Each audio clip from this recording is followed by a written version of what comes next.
Good morning, everybody. Welcome to Kansas Sports HQ, episode 37 on this nice and chilly Tuesday morning. Sean and myself in studio today.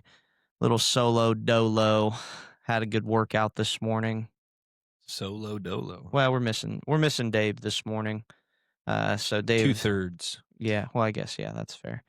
Dave is actually up in Kansas City with his parents, so prayers and thoughts out to Dave and the fam. And his dad is undergoing some major surgery stuff, so prayers up for them, and hopefully everything goes smooth. And we're looking forward to getting some good updates here in the near future. So, but they're up there. Things are going well. We've checked in with them this morning, and all things are solid. So all good stuff. But yeah, we are gonna hop on today and just chat a little bit. We got some Parisi updates and some things that we're gonna talk about on that.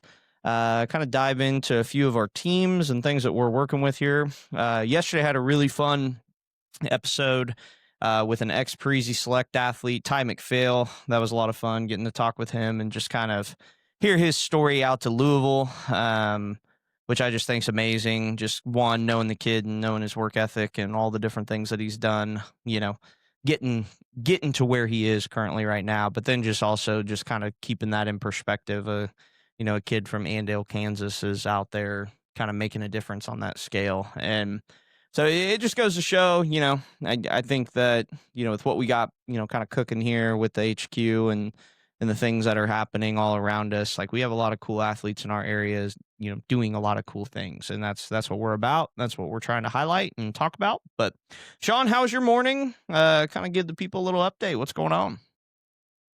Well, people, here's your update. Nothing much.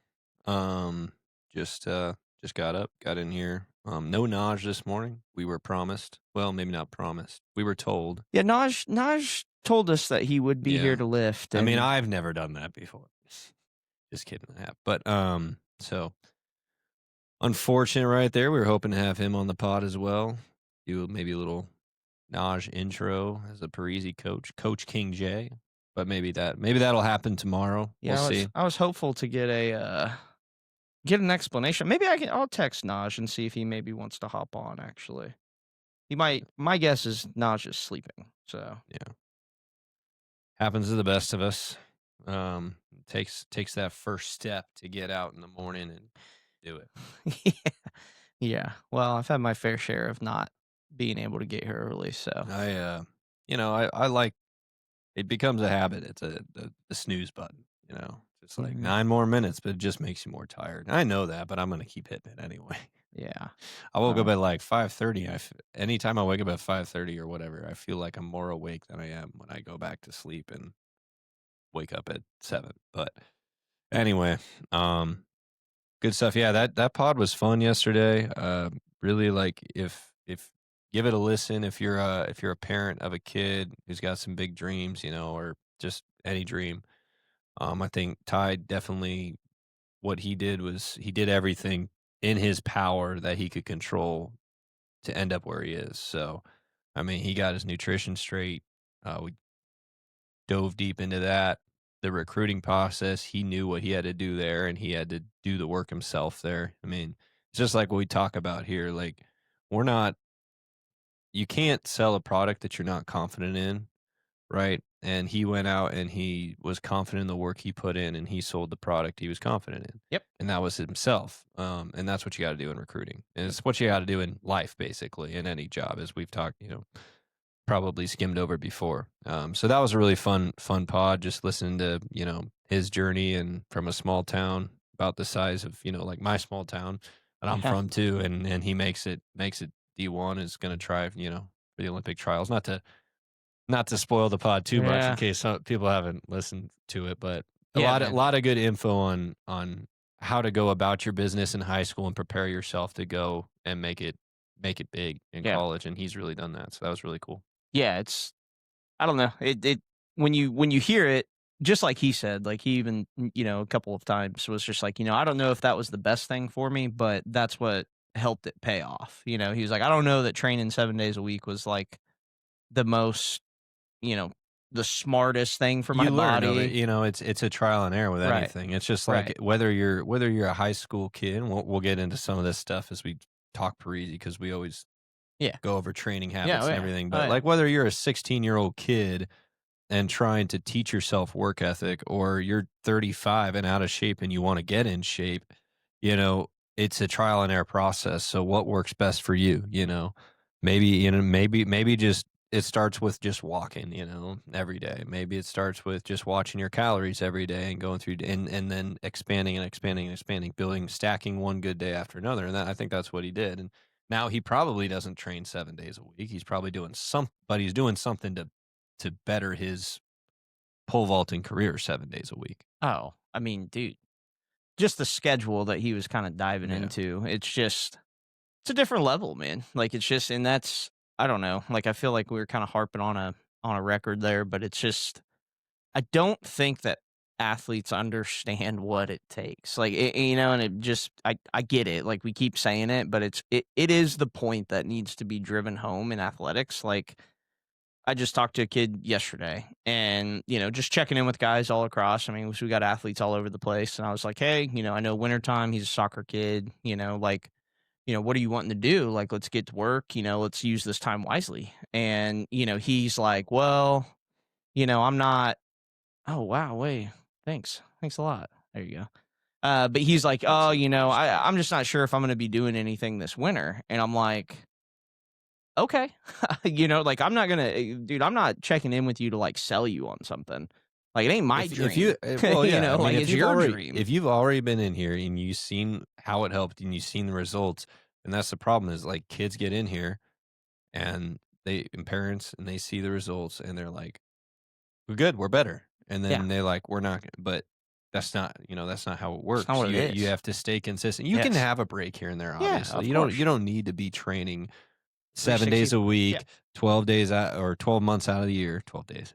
But it takes consistency and people don't understand like Yeah. whether you go D1 or whether you go NAI or whether you go D2 Yeah. or JUCO, right? It is going to be a grind one way or another Yeah. that you're not prepared for till you Yep. get there. Yep. And I think like talking to Ty, I think highlighted that like he was as prepared as he could be to take on that because of the work he put in himself and he Yeah. knew what it took. Like Yeah. he knew he had to keep working. It's not, oh, I'm gonna take a day off here, which turns into 2 days, which turns into a week, which turns into a month. Mhm. He's like, I don't have time for that. No, I don't have stacking time to days, waste. I baby. gotta stack this day, this day, this. Yep. Yeah, you get a rest day every once in a while. You don't have to go crazy, but like you can't just. I'm good. I'm just chilling. Like Yeah. I just talked to one of my lessons last night, and he's like, "Man, I feel like I'm doing nothing right now. I just come home from school and I immediately go to sleep."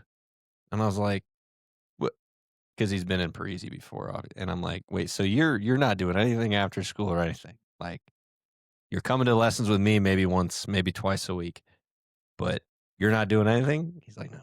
I'm like, "Why are you not in here twice a week? Like get in here and get your work. Like if you want to be good at something, you have to. You can't just go home and go to sleep. Like I don't know. He's it's it's frustrating, but I understand. Like eventually the truth. Sadly, for most athletes, it happens a couple years down the road after high school. They're Yeah. like, "Man, I wish I put in the work." Oh, without a doubt. I mean, Because it doesn't matter. Like it it doesn't doesn't matter. click. And back in the day, like when I first was, 10 years ago in Parisi, like getting a message like either of these 2 that we're talking about would infuriate me because and I'm passionate about what I do, right? But I learned that over time, like, I can't want it for my athletes. Like, I can't. Like, and I'm learning that more so as a parent now. Right? Yeah. I didn't have kids then, but it was just it's like a weird transition, I guess, that you have to just accept the fact that most people aren't going to want it, and it's just the harsh realities of it. Like they aren't going to want to do hardly any work, let alone the work for the things that they say that they're so passionate about and they want and this, that, and the other. It just so happens that those are typically the loudest people complaining about like when it doesn't work out. And it's always this injury, somebody else's fault. Like, and don't get me wrong, like, and people, if you're listening, don't take this the wrong way. Some injuries are preventable, right? most injuries are preventable is the way that I look at injuries. Yeah. Now, some Some injuries of are just freak accidents and they happen. But Ty talked a little bit about that as well too. He was like, if you really go and look at the people that are getting hurt consistently and you look at their sleep routines, you look at their nutrition, you look at the way that they recover, you look at the way that they take care of their body, the odds of them getting hurt, it really wouldn't surprise you as much, which is Mhm. granted, this is where his education starts to come out with how high of a level of an intellect athlete he is because he started to understand this at a much earlier age and made the necessary changes to be able to do what he wanted to do. But like these kids, they shouldn't be getting hurt at the level and the rates that we're having injuries in youth sports in this day and age in comparison to even the 90s or early 2000s when I was growing up. Like, we didn't have injuries like this, No. not even remotely close to the numbers. And, on the Parisi side of it, I always, I credit a high percentage of those things basically due to lack of athletic foundation, right? Just to not, kids don't understand their bodies like they used to. Just moving They ain't around. climbing trees no No, they more, ain't man. doing that stuff. But then, nutrition, sleep, that type of thing, it's all correlated. Like it all is it's all runs together in some form or fashion, and it's not always straight line like he mentioned yesterday, but there is definitely the similarities that you can point to where it's like, man, if we would just control these aspects of the life of the day-to-day life, the odds of us getting injured are going to go way down. Doesn't mean that it won't happen. Doesn't mean that Johnny, who runs across the field and just gets absolutely laid out or something, isn't still a possibility. Like, yeah, like those things are possible. But, what you're doing when it comes to like stacking days and taking advantage of that stuff, like, it's just, it's a lifestyle. Like, it boils down to that. Like, it is, if you're going to be an athlete, a high level athlete, it is a lifestyle. It is not or a hobby. It's not something where it's just like you kind of do it, you kind of don't. It's fun, it's cool, whatever. Like those kind of athletes are rare. Like, and don't get me wrong, like I'm sure you can remember a kid that you grew up with or something that was just like this freak athlete that was lazy as hell, did absolutely nothing. But dude, when it came time to go and play whatever, that dude was balling, and like he was what he was. Now, granted, did he end up doing anything actually off of the playground or whatever? I don't know. Who knows? But the realities is sometimes those athletes are out there, but the vast majority of them don't exist. Like, that's not a real thing. Yeah, and, the injury thing is in direct correlation to, as you said, bad habits from a young age Yeah, right away. So, yeah, like, before we even start playing sports, we got, kids not playing outside, not running right. around, not, like, the very thought of going outside and just going and tackling each other or riding bikes together, like, it's just not a thing. Like, It's not man, nearly as common. I mean, luckily, like, I grew up outside of town. I had a big old yard. Like, we were out there all the time, and, like, obviously, we didn't have iPads yet or anything when I was, stuff like that. And it's, but kids nowadays are more athletic and strong at a young age more than ever, mostly because they have a lot more information at their fingertips. Because once they get a phone, they look on social media, they see this influencer doing this, and then they're like, "Well, I want to go hit the gym," which is great. So they end up stronger, and then most of them are just more athletic than we ever were before, but they don't do any of the preparation, or they didn't grow up with kind of the um, active lifestyle that we have. So it's these kids getting into shape, having more tension on their body and muscles, and then they hop in with less preparation, and that's what leads to these more injuries. Because like, yeah, I wasn't as athletic as most of these kids now are, or strong or anything when I was a kid, but I didn't get hurt much just because I grew up on a farm. Like we're out Armstrong. working all day. My body's used to some punishment a little bit, Mhm. like nothing Mhm. crazy, Mhm. but like I'm moving around all the time.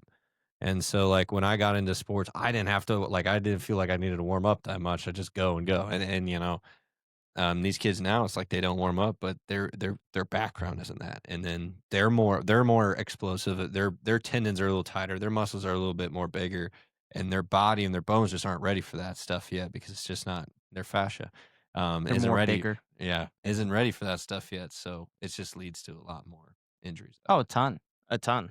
Yeah, it's I mean, I don't know. how many like the percentage has to be crazy. Like if I don't think it'd be really possible to do a study, but like go from like 2005, 2015 to 2025. How many kids throw like percentage wise throw 90 now? That's 16. Compared to 2005 and 2015. Like probably at least from 2005 till now is probably 100% increase Oh, without a doubt. of kids throwing like they're more wiry, they're more Yep. athletic. The info that they get is way more, but you're putting so much stress on a body that can't It's handle it. underdeveloped. It can't handle it. It's nowhere near developed That's why enough. tread and driveline were all made for guys who are already either very close to maturity or already matured, Correct. and their bodies can handle that kind of Correct. thing. And then we bring it down to like I think there's a lot of good things, weighted balls and stuff that kids can use, and many exercises they can use to build a foundation.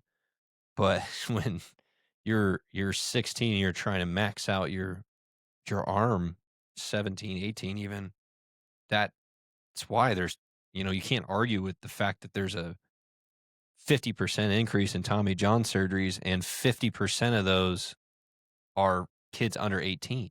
That's insane. I think it's more than it was like 58% of Tommy Johns Yeah, in the last year were on kids under 18. it's wild. I mean, we have an Nuts. athlete. Obviously, you know who this is, but like training this athlete who celebrated getting Tommy John surgery because he was so brainwashed Yeah. into thinking that, well, once I get Tommy John surgery, No, I'm good. I'm good and I'm gonna come back and You throw ever heard harder. of you ever heard of all the guys who had It's two like, Tommy Johns, what? man? Like, what are you talking? He's like, the way that he said it, which I know that he probably doesn't mean this, is just the way that it comes yeah, off. He's messing around too, but like it was almost like it's a rite of passage for these pitchers Yeah, nowadays. It's like, well, this was gonna happen. how many? Yeah, it's gonna happen no matter what. Like I just wasn't born with this, and it's like, dude, what? Like, It's what? like did you ever watch Happy Gilmore too? No, I haven't seen that. Oh, well, is something like Go ahead, you yeah, can ruin it, it's fine. that the whole thing is like this up and like coming golf game, modernized golf or whatever. It has all these people who can drive 800 yards because they like snipped something in their hip to unlock like more rotation in their swing. What? Yeah, so so they're all like out driving Happy Gilmore. Okay. Because they snipped this They one snipped the thing. hip? Yeah, they snipped the hip, and so they unlock more I rotation. need to there. snip my hip. Yeah, I know. I I'm just need like some that's more. what when you say like the Tommy John being a rite of passage to make him throw harder. That's what I'm thinking of. Is Okay. this surgery to make him throw harder, which doesn't even happen to everybody in the big leagues. Some guys, yeah, sure, they bounce back. Yeah. Like Noah Syndergaard, man, dude was chucking close to 100, and then he had multiple arm injuries. I think it was Tommy John. Then I think he got a shoulder injury of some sort. And with shoulder injuries, really, like that's kind of like that's what happened to Strasburg. Mm-hmm. That's what really does you in is a shoulder injury when pitching. Elbow injuries are really bad too. They're not Yep. good for you, but Yep. it's really hard to bounce back from a like a thoracic outlet syndrome or what is the other torn labrum doesn't happen for pitchers very often, but still. Anyway, Yeah, there's a lot of that. it's a lot of bad info and it's just chasing numbers and not chasing success.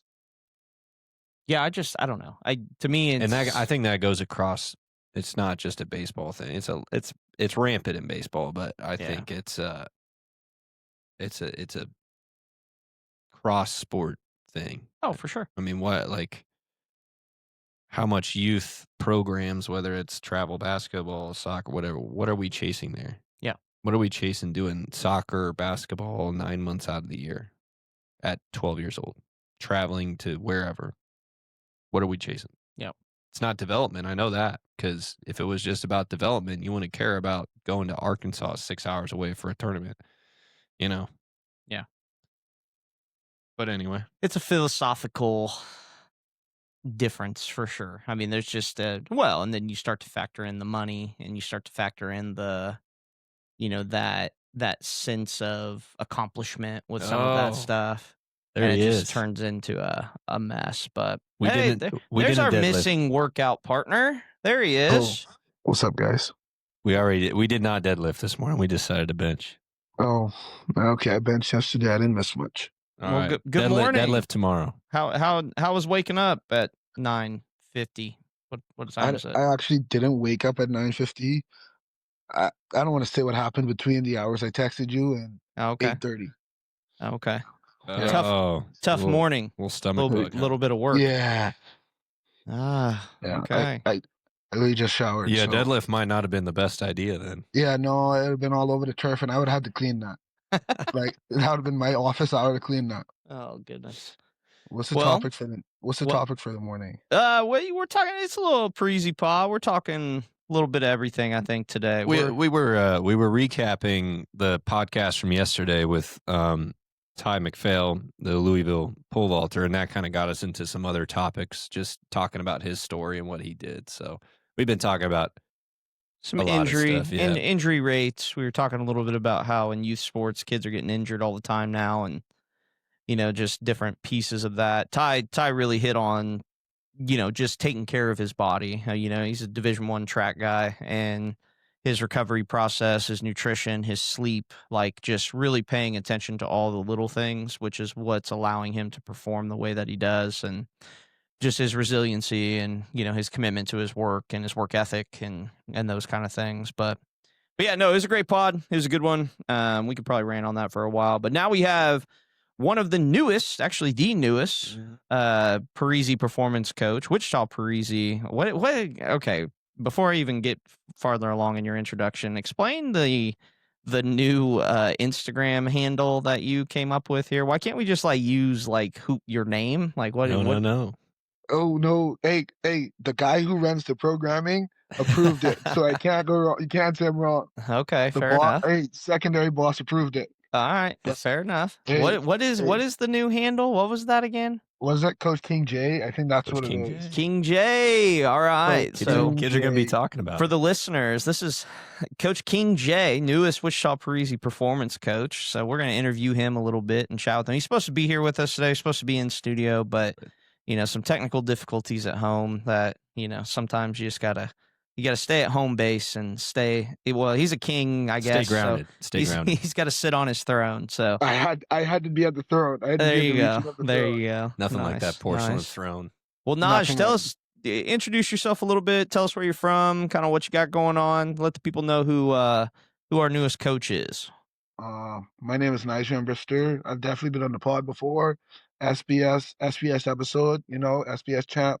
Yeah, I see that. Me and Sheldon have been entangled for a long time together. Sheldon always somebody who has looked out for me, even from a distance. He always cared for me. So it's always something I wanted to do. He knows I wanted to coach, and he knows I wanted to open my doors a lot.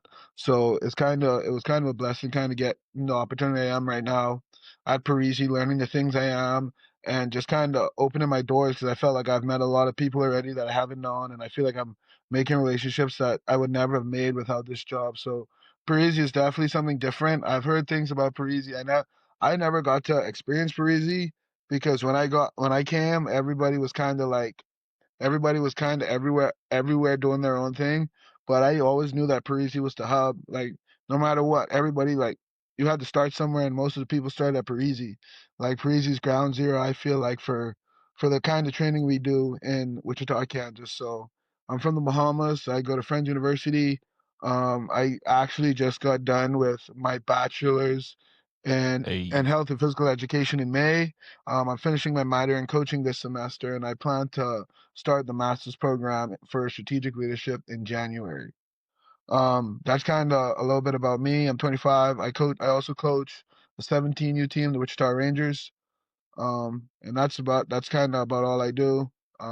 Parisi has just definitely been a place where I feel like it's definitely a place for an athlete like myself who's big on the team aspect of a lot of sports. Like I'm big on the team life, and that's what Parisi is. We're not a boss with a bunch of workers and we just get told what to do. It's a team, it's a family. It's just like if I can work, if I was still sick and I couldn't work today, they wouldn't have no problem filling my spot and doing what they got to do. But I feel like Parisi has been there, is showing that they're there for me right now, so I got to be there for them later. It's I kind of love it, about it. man. Well, we're You're opening your doors on the toilet too this morning. that was a good analogy.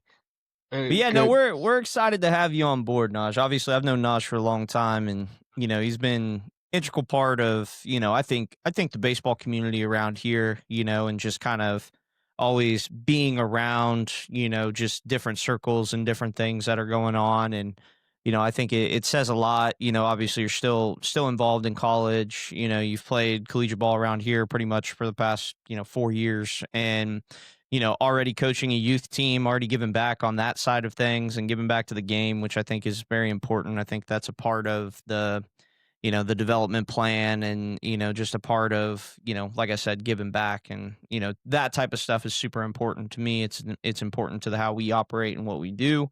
And you bring good energy, right? Good energy to the team. Yeah. You're an energy guy. You're a captain, for Friends University. Been a big time role guy for them and, being able to, shape a culture of a team. And I think that says a lot about you, your character and who you are.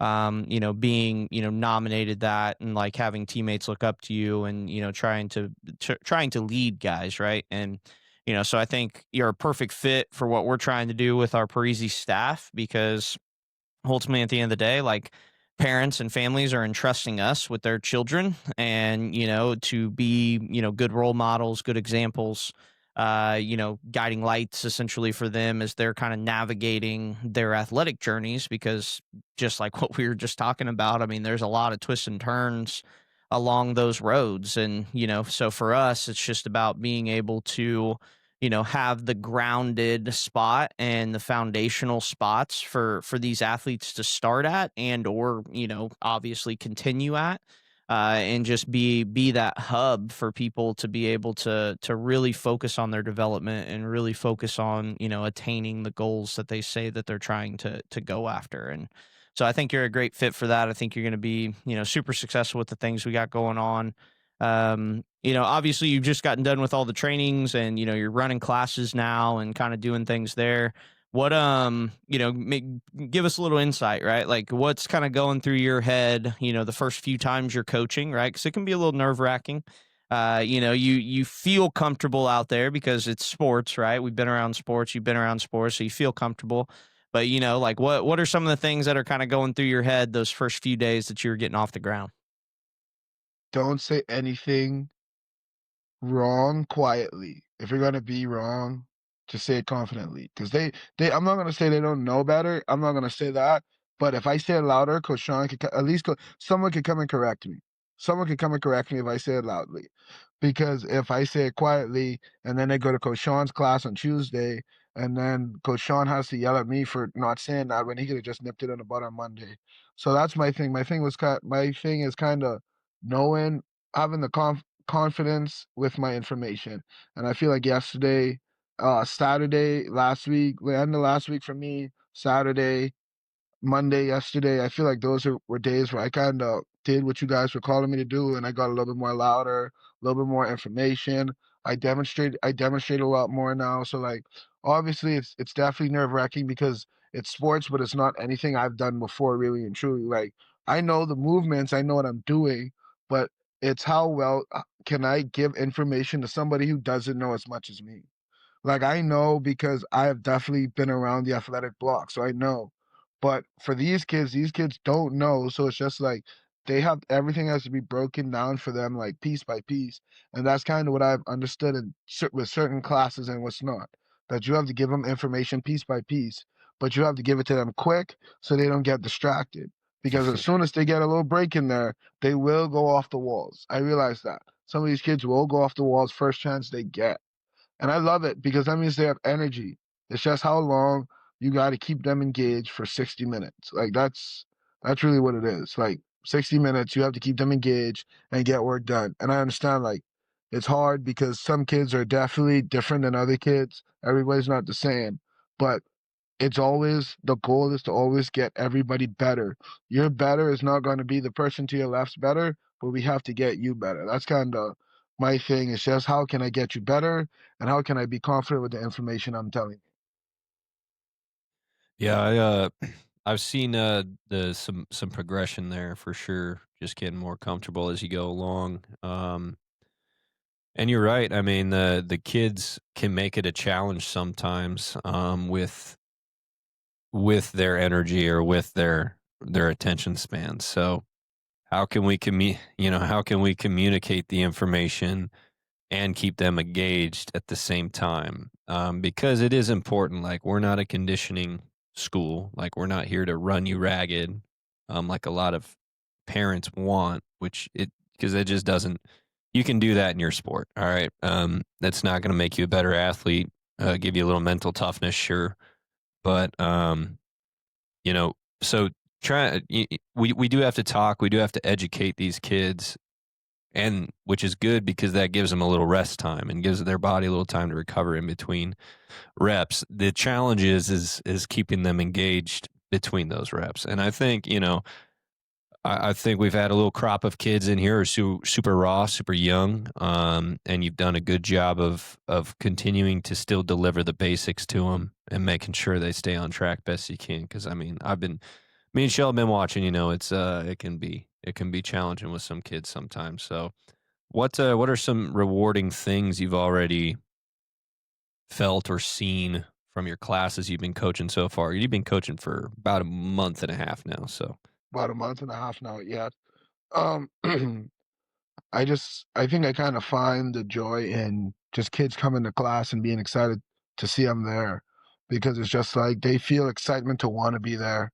I feel like that's the closest thing I can say right now is building the relationship with the kids and wanting to be there, because I definitely wish I had something like this growing up where there was a coach to do this kind of stuff for me consistently. But the kids is definitely the most rewarding part right now is when they get that relationship to trust you and feel like, okay, this guy knows what he's talking about. He's done his homework. Like when they can trust you and they build a relationship with you, I feel like right now that's the closest reward I got right now. That's the best I got right now. There'll be more later, but that's it right now. It's just realizing the kids appreciate you. Yeah. Yeah. Well, I love that. I think that when I first started, one thing about well, a couple things, but one thing that always stuck in my mind when I would think about going out onto the turf. Now, granted, the situations were different, the atmosphere was different, the culture was different, right? I was kind of a one man band there for a while, but one of my biggest driving things was I would always tell myself a couple things, but one major thing was my goal was to always be a reason that these kids Squid. didn't quit sports.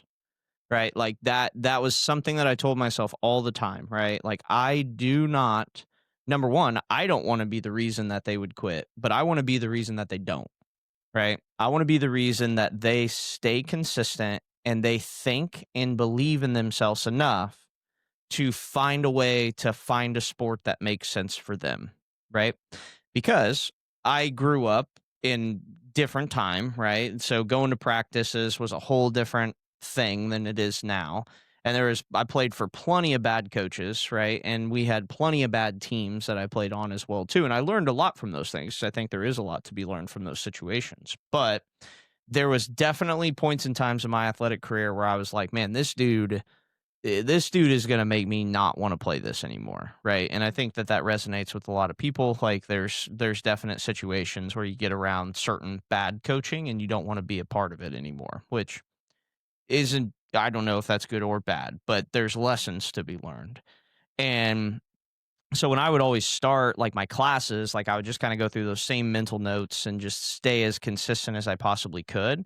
But you hit on something which was the relationships, right? Like building those relationships with the kids. And, and we've gotten to a point now where like we have a lot of kids, like in my time frame that I've been coaching, thousands of kids, right? And it's kind of cool to watch them develop and grow up and do different things in their careers, but also in their lives. And I think that that's always, something that we look back on as coaches is like, man, like, we are the lucky ones to just have a piece in that, like to get the opportunity to be able to just be a part of that journey because, and I've had crazy stories in the time frame that I've, been doing it, right? Like I've, crazy stories with guys that have come back and, reached back out to me later in life and, said cool things. And it's just, you're making a difference in someone's life every single day that you get the opportunity.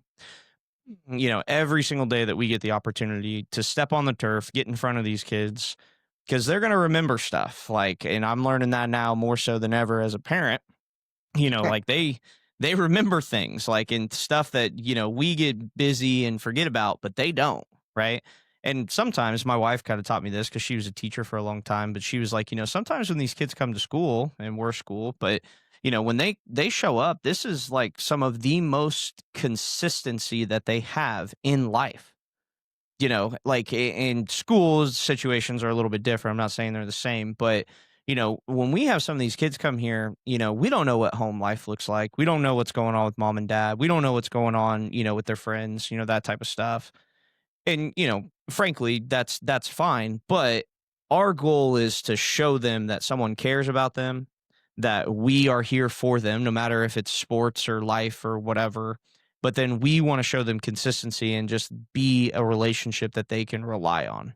And that goes past sports, obviously, but it's about building those relationships and enjoying the time that we get with the athletes because, just like you've been here for, 10 plus years, however long you've been here, watching you grow up and be able to, just turn into what you are today, that journey is awesome to be able to see now that you're on the other end of it, right? Like you got to experience, but we see it from the other side. And it's just it's really cool. Like it's a cool thing. We are very, very, blessed to be able to have the opportunity to do the stuff that we're getting to do. And, so my biggest thing is just don't take those things for granted because, that there's all kinds of jobs out there. You can go and get a million different jobs, but something like coaching is so impactful on so many different levels. And if you can find a way to make it to where, you can make it work financially for life, then, that's my definition of living the dream. So, Yeah. it's been a lot of fun in that process for sure. Fun fact, apparently people who say living the dream, like if you ask them how their day's going, they Yeah. say living the dream, they're like 60% more likely to be depressed. Yeah. That And doesn't surprise me. which is funny because I used to say that all the time in You would say college. living the Yeah. dream? Yeah. They'd be like, how's it going? I'd be like, living the dream. Like, they're probably like, oh, yikes. That guy." You gotta say it. Live it. I'm living the dream. It may not be my dream, but I'm living somebody's dream. That's how you say it. Ah, That's how you see? say it. I wasn't living nobody's dream, but Trust me, you were living somebody's dream. Going to college from being from a small island and you going to college, like going to Wichita State, man. It's just like there's a lot of people who I know who are smart enough and who didn't get that opportunity. And every day I'm grateful because I'm not going yeah, to sit here and say I'm the sharpest knife in the drawer, but I God like gave that. me other skills to Yes. get me where I am today. Like I can say that God definitely gave me other skills to get me where I am today. Do I have to do I have to sharpen myself a little bit harder than everybody else? I surely do. And that's just life. That's life. People who aren't athletic in high school, they got to work harder in physical and PE to get a good grade than the basketball player who's just going to show up and Yes, sir. do whatever he does. Like that's my thing. But I do have a funny Sheldon story. Oh, yeah, Is let's hear it. Oh, okay. this is a story back from when Sheldon coached in my junior high school. We were down in Blackwell, Oklahoma. It was about 40 degrees, a bunch of Bahamians playing on one baseball team. We're all cold. We all complained about the cold. Sheldon's like, guys, y'all just need to shut up and play. Like, they're doing it. You guys need to do it. So the first game, I was catching. I'm not a catcher, but I caught. Somehow I Boy, ended up Coach Sheldon. being a catcher.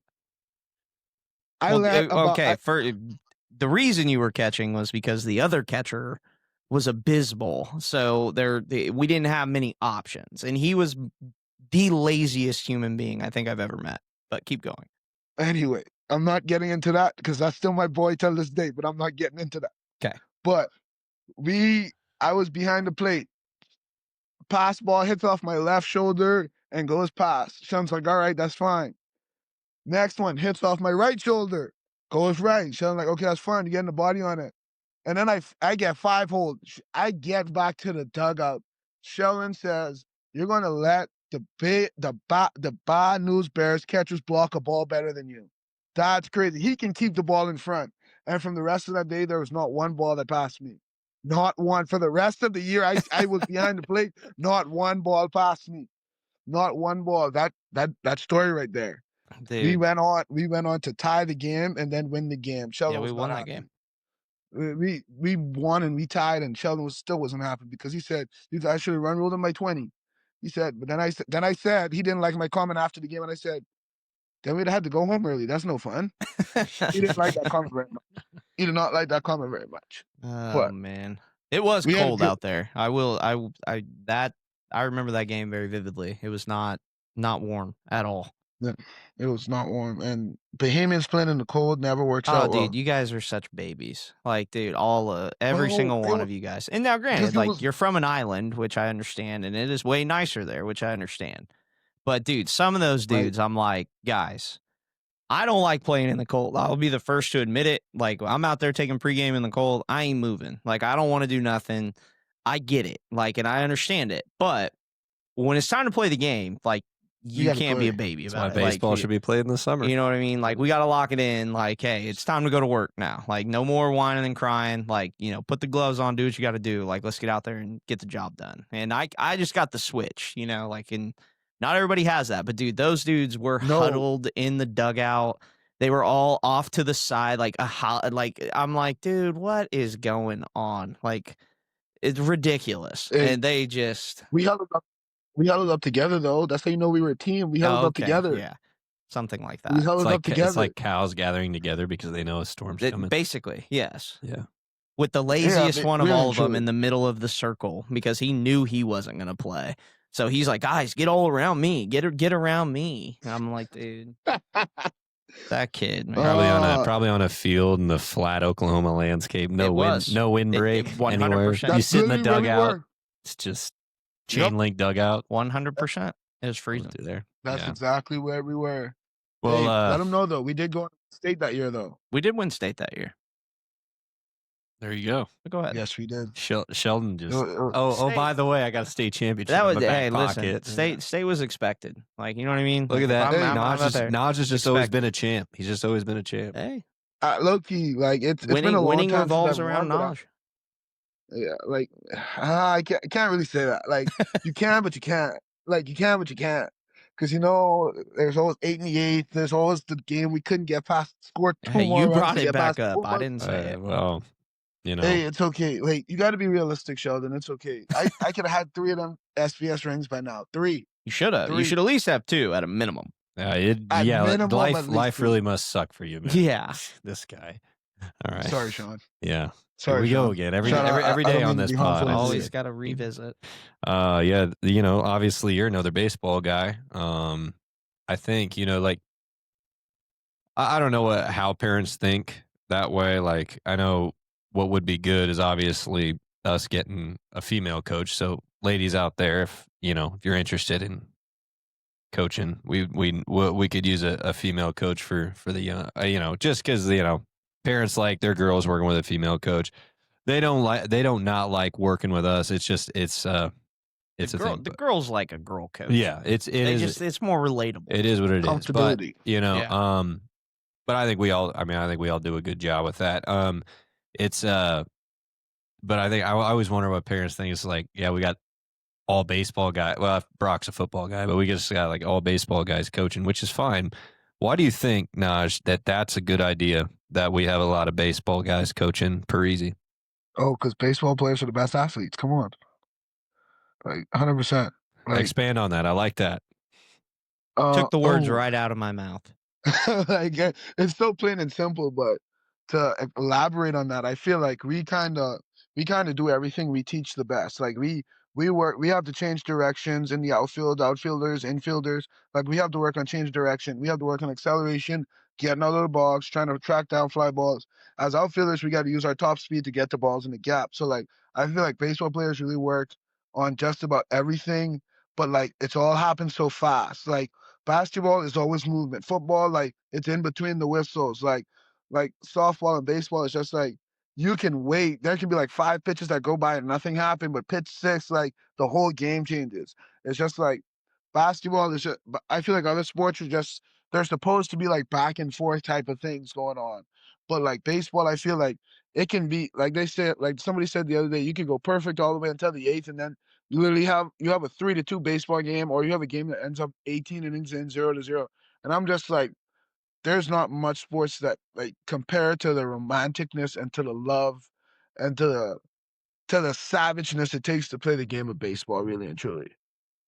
Yeah, I agree. I was look back at my college experience when we would go play like the pickup basketball. We'd go down to the basketball court on campus, and the football players would be, running fives, right?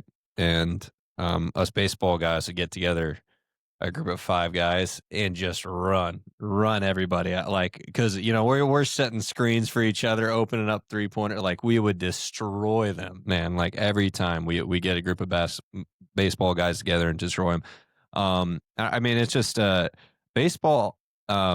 It calls out the most. If you choose, like, if you grow up playing multiple sports and you end up playing baseball, um, it calls out the most mentally tough athletes. Baseball is the hardest sport. I'd say hockey can be in the conversation for sure. Golf, but like baseball is the hardest all around sport in my opinion. I know that sounds biased coming from a baseball guy, but when you survive as long as we did in the game of baseball without dropping out of it, there's a want to pass that grit and experience on to others. There's a need inside of me to make sure not only other baseball players but other athletes are mentally strong enough and physically capable of succeeding in their sports as well, because it drives me crazy. The joke is that those who can't do coach. I'm a big component of that. Not a great athlete, wasn't fast, wasn't a great baseball player, but here I am coaching these things because I have such a passion to give these kids all the opportunities that I either squandered or I didn't get, right? Or I messed up, because I want to make sure these kids have all the options and all the opportunities and all the right voices in their ear to succeed. And I think you make a great point that, baseball players, they've been through the ringer one way or the other, and being a good baseball player usually means you're just mentally better at every other sport. Like they're the best bat. Like how the football coach would always. I mean, in college we did not have a very good football team. They're doing all right now, but their current quarterback is also a pitcher on the baseball team at my college. And he won that QB battle with 2 other actually like quarterbacks who are only quarterbacks. It's like, and it was like every year the football coach be like, "Hey, you guys got anybody who can throw, just either for a scout team or they needed an actual quarterback?" Because all of us baseball players most likely played quarterback at some point in our lives. It's always interesting to look at that. But I think you make a good point on that. I think the mental side for sure is a separating factor. But I also think that, and if you use it like in numbers here, if we took 100 football players and asked them to go play baseball, the odds of any of them playing at the collegiate level would be really small. I don't know what it would be, but it'd be small. And you could take all positions, all Levels, yeah. everything's like, it doesn't matter what it is, right? Now, let me preface that this distinguishing number probably starts to get a little watered down when you start talking about collegiate sports, right? Because college sports, everybody's specialized for the most part, right? Like, and they're really, really good at what they do, and they're very good athletes and that type of thing. But you could take 100 of those football players and have them go and play basketball, right? It would translate a little bit better as far as the athleticism portion side of the things. The mental side of it as well, too, I think is very similar. But if you took 100 football players and asked them to go play baseball, that would be ugly. Like it would not, for the most part, you're not going to see, a high percentage of them have the opportunity to continue to play baseball down the road, right? I think that same example you could probably run across in almost every other sport out there. If you try to throw them onto a baseball field and say, hey, go play this sport, the odds of them being super successful. And what I mean by that is like having the level and capabilities to play at the collegiate level is probably very, very small. I don't know what it is. I don't know it exists, but I would guess that it's small. Now, you take that vice versa and you take baseball players and you ask them to go do specific things inside of other sports. The odds, I think, are higher that those baseball guys would have a higher opportunity to have the success at a level in college. I think that athletically, they are the most well-rounded athletes. I think that, sure, physicality-wise, there's going to be some differences, right? Most baseball players don't look like middle linebackers, but, baseball Naj players does. could definitely be, a lot of those guys could probably play slot wide receiver. They could play running back. They could play corner. They could play safety, right? Skill position-wise. Probably not going to be linemen, right? But same thing in soccer and basketball, that type of stuff. Like they're well rounded in this, like the dynamics to the sport flow across other sports much easier, right? Until you get into some specialized sports where it's a little bit more individualized and things like that, like swimming or golf or that. But even there, I mean, dude, I've coached a lot of football guys in my day. Every single one of them, because I'm a baseball guy, every single one of them wants to hit. Every single one of them wants to throw. And, so I'll put those dudes in the cage every once in a while, and I'll be like, all right, yeah, let's see you hit off this tee. The ball ain't even moving. And it's like, oh my gosh, like, what is that? Like, mechanically. Now, granted, they're high-level athletes. I'm sure they could figure it out over time. But just the well-roundedness of baseball as a sport from a mental side into the physical side. I mean, it's just, if you play at a high level, you just understand how much it takes to be successful and stay locked in at all times, which is probably the most difficult thing for baseball players to be able to do, and why you see so many mental errors in baseball is because you have to be locked in every single pitch, and you may not get the ball the entire game. Mm-hmm. But you still got to be locked in because that thing's going to find you. And when it finds you, if you ain't ready, you're going to be a clown. So it's just, it's wild. Like it's wild how hard the sport is and everything that goes into it. I would agree with you. Hockey is another one that's like when you start to really break down how I feel like that would be very difficult. Dude, hockey, I mean, if you play hockey at a high level, that's crazy. That would be my one argument that probably has the same tendencies towards it. Everything. Dude, those dudes are freaks. Like freak athletes. You're skating. There's fights. Yeah. There's hand-eye coordination. Obviously, the speed there's of that small puck. Oh yeah, dude. The speed of that puck is moving, crazy. Yeah, that's crazy. Yeah, dude, I can barely skate for 6 feet without falling down, man. Yeah. I mean, can't even go a COVID distance without falling over on there. Like, the only thing that I would say there is I think that if I put a bunch of baseball players on skates and once they learned how to skate, they would figure it out quicker. They would figure it out faster than hockey players coming and trying to hit 95. Well, and I think like with baseball being the most individual team sport there is, I mean, you're either one-on-one with the batter, or you're one-on-one with the pitcher, or you're one-on-one with the pitch that's coming at you, or you're one-on-one with the ground ball that's coming at you, or you're one-on-one with a throw you're about to make. Like you could be on the mountaintop one inning and then be absolutely in the bottom of the valley the next inning because, oh, you just made a diving catch in the outfield. That's awesome. Then you go up and strike out with the bases loaded. Mm-hmm. Well, you suck. Get out of here. There's a certain calmness that I think as coaches we need to have when we're working with these kids. An intensity, of course, when we're coaching them, but a certain calmness that we have working with these kids about certain things. And I think that comes from having the experience of a day-to-day, inning-to-inning baseball engraved in our mental psyche that scars us every day of our lives, but it's a blessing though. It's a blessing. We can laugh about it now. Yeah, but hindsight's always 20/20. Yeah, it is it's always 20/20. Well, obviously, as we're getting time-wise on the pod, we just want to kind of recap to, Wichita Parisi here. We are running a lot of our Christmas giveaways. So make sure that you guys are tuning in to all of our social medias, TikTok, Instagram, Facebook. Make sure you guys hop on those. I'm giving away for this week. I'm giving on Thursday. We're doing a free month of training. So that's something. Naj, I think I tagged you. So make sure that you share that. Coach King J. Yeah. Oh, yeah. Sorry. Coach King J. Coach J At least I King. didn't put- Who knows? At But least I didn't put the 242 in there, so you're welcome. okay. Thank I you. didn't put the area code in there. You're Yeah, welcome. fair enough. But yeah, so we got those going on. Super excited about having Coach King J on the staff. I don't even like saying that. I'm not going to do that.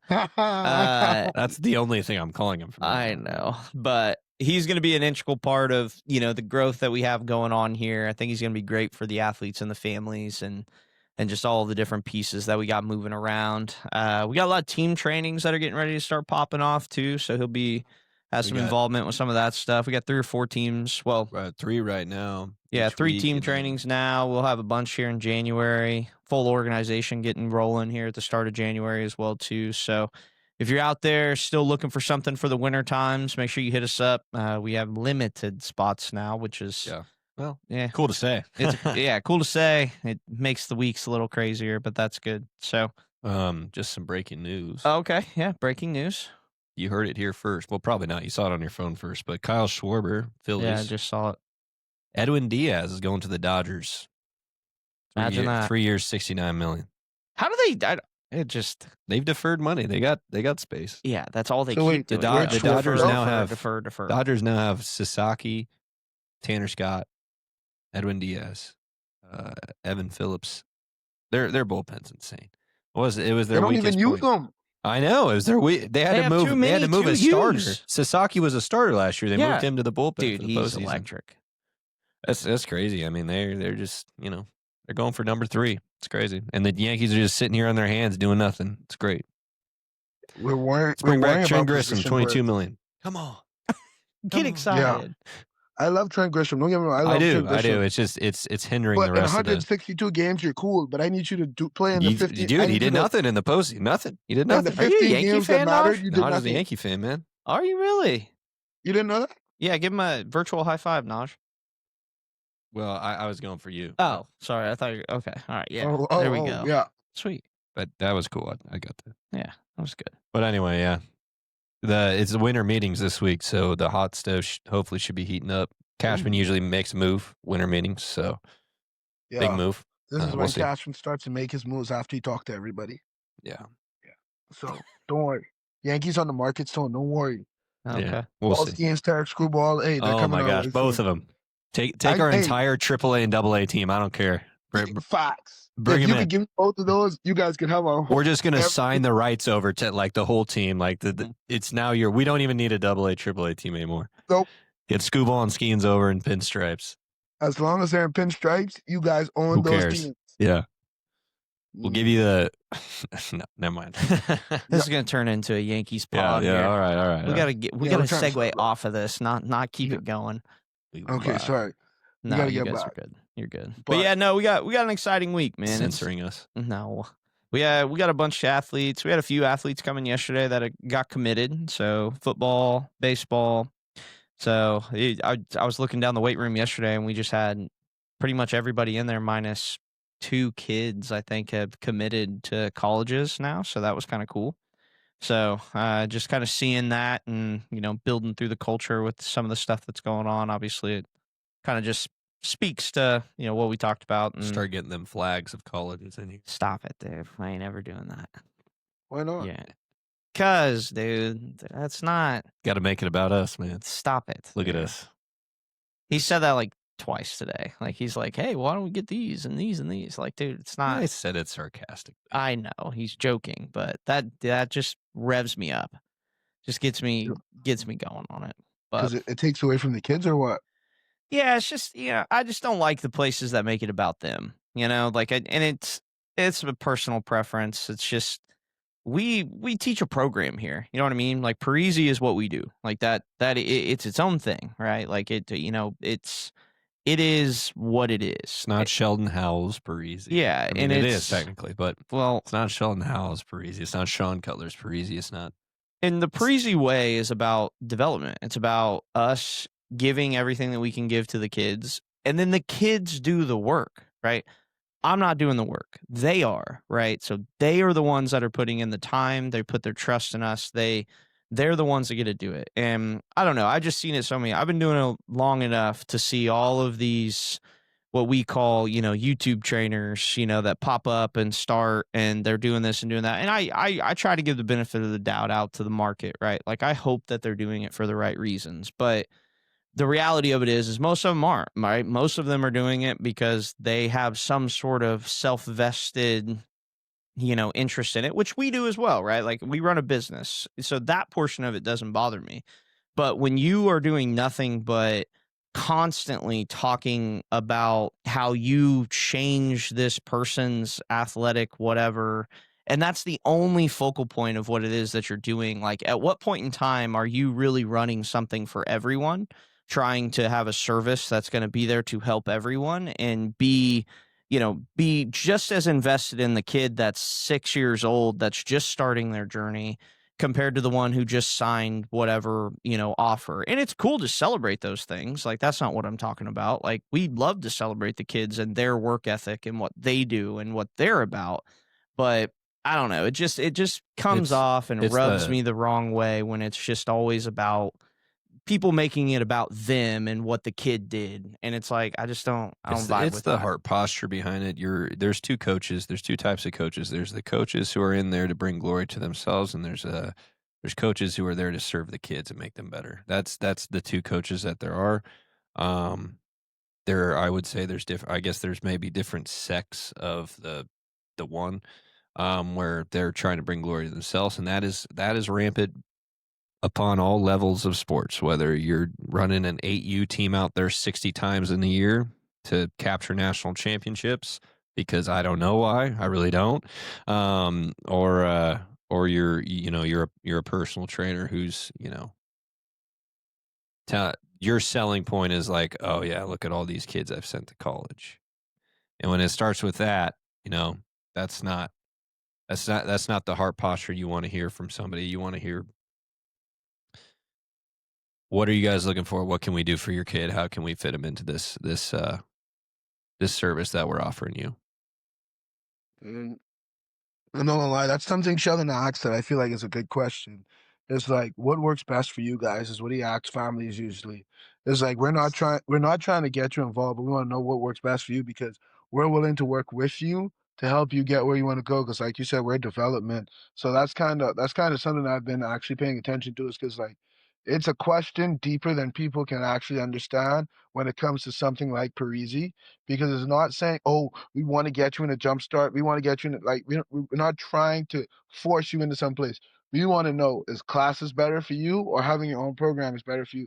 We want you to get the work done either way. Like, we just want to know what's best for you. And that's kind of something a lot of people don't understand in what we do, honestly, because the way the way that things I've seen people progress in the month and a half that I've worked, and I can I can probably say I can honestly open, like, I don't get into as much strength stuff as Sean all the time, but I can already see gains from the basic foundational stuff we do, literally, and correcting how you run. Literally just that.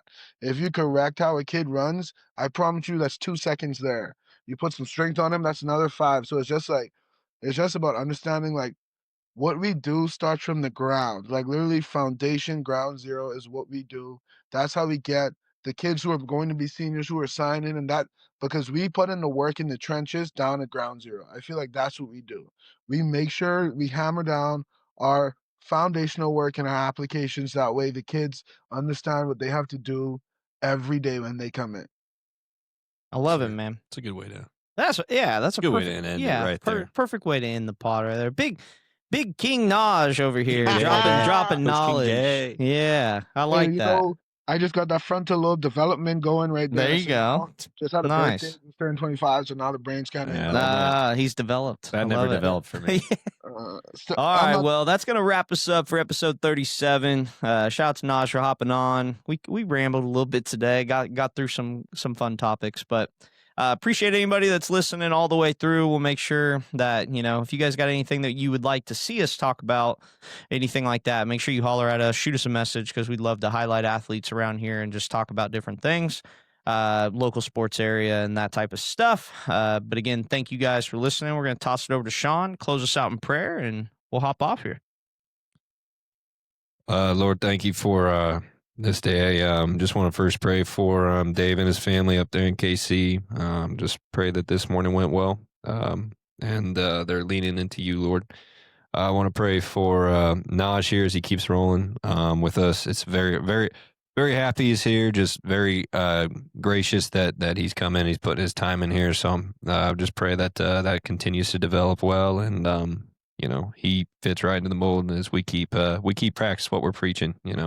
We can get here and talk all we want, but there's got to be execution. There's got to be action, Lord. So I just pray that we continue to stay authentic to our mission here to empower the athletes, and it's all about them. It's all about that service to them, Lord. So in all we do, Lord, whether it's just life and whether it's work, that we do to the glory of you. In Jesus' name we pray. Amen.